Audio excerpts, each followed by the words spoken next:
The first time she said it, the room felt too small for the weight of her words. The city lights shimmered behind the glass walls of her penthouse office, and the most powerful woman in the building stood across from a widowed mechanic with tired eyes and calloused hands. Her voice was steady, almost cold, when she told him she needed him to pretend to be her husband for 1 year. His heart pounded, not from desire, but from disbelief. He had only come to fix her car. Instead, he was being offered a contract that could change his daughter's life forever. And when the thought slipped out of him, about what pretending truly meant, his face flushed with confusion, fear, and a flicker of something he had buried long ago. Before we continue this unforgettable journey of unexpected love and second chances, take a moment to like, comment, share, and subscribe to the channel, Kindness Story, if you believe in kindness, healing, and the power of second chances. Your support keeps stories like this alive. Arman had never imagined his life intersecting with someone like Alara Rahman, the CEO of one of the largest tech corporations in the country. He was 34, a single father raising his 7-year-old daughter, Meher, in a modest 2-bedroom apartment above the small garage he owned.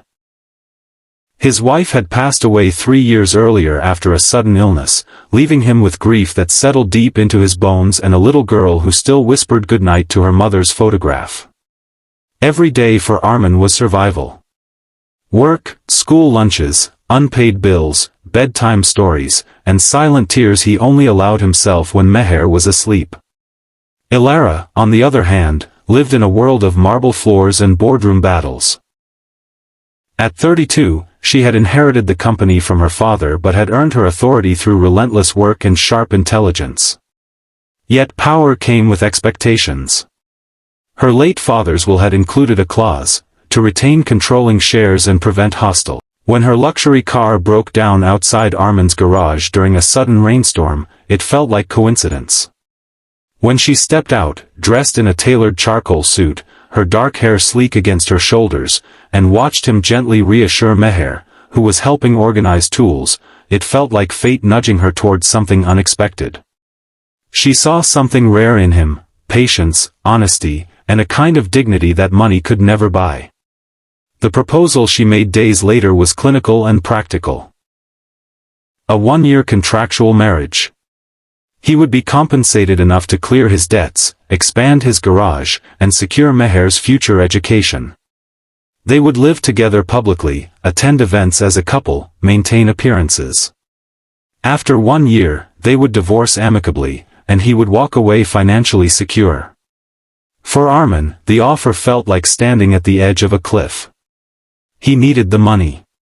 Meher deserved more than second-hand uniforms and postponed dreams. But marriage was sacred to him.